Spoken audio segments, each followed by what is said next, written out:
Doctor মৌমিতাকে গলা চেপে ধরা সেই বান্ধবীকে দেখুন কেন এমন করেছিল মৌমিতার সাথে। অবশেষে পাওয়া গেল মৌমিতাকে গলা চেপে ধরা সেই ফিমেল কলিগের খবর। ঘটনার সময় মৌমিতাকে গলা চেপে ধরেছিল তারও এক ফিমেল কলিগ। আর এই ঘটনাকেই সারা পৃথিবীকে স্তম্ভ করে দিয়েছে রীতিমতোই। একজন মেয়ে হয়ে কিভাবে আরেকজন মেয়ের সাথে এরকম জঘন্যতম কাজ করতে পারে। এখন দেখছি মেয়েরাও মেয়েদের কাছে যেন নিরাপদ নয়, তাহলে ছেলেরা তো দূরের কথা।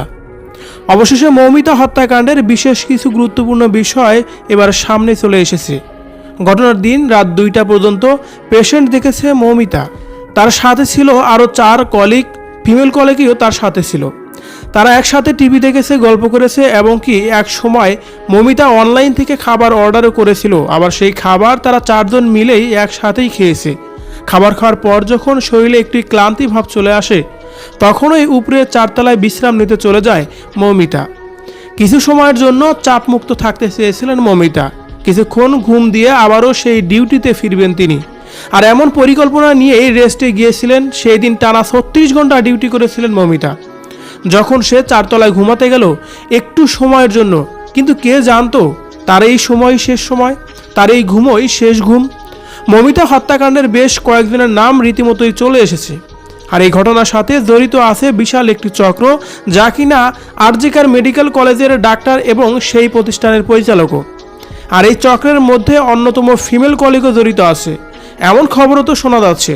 মৌমিতার খবর জানিয়ে দিয়েছিল সেই ভক্ষকদের। আর তাই তো এখন বোঝাই যাচ্ছে মেয়েরাও মেয়েদের কাছে যেন নিরাপদ নয়, তাহলে ছেলেরা তো বহুদূরের কথা। মৌমিতা হত্যাকাণ্ডে এখন পর্যন্ত 20 জনের নাম উঠে এসেছে। নেওয়া হয়েছে মৌমিতার সেই ফিমেল কলিগকে জিজ্ঞাসাবাদ করা হচ্ছে। মৌমিতা ছিল সহজ সরল এবং হাসি খুশি একজন প্রাণবন্তর মেয়ে।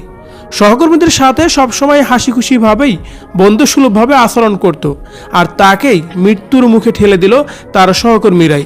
দর্শক, মৌমিতা হত্যাকাণ্ডের সাথে যারা জড়িত আছে তাদের এই নৃশংস কাজ নিয়ে আপনার যদি কোনো মতামত থেকে থাকে কমেন্ট করে জানিয়ে দিন কমেন্ট বক্সে। ধন্যবাদ পুরো ভিডিওটি দেখে সঙ্গে থাকার জন্য।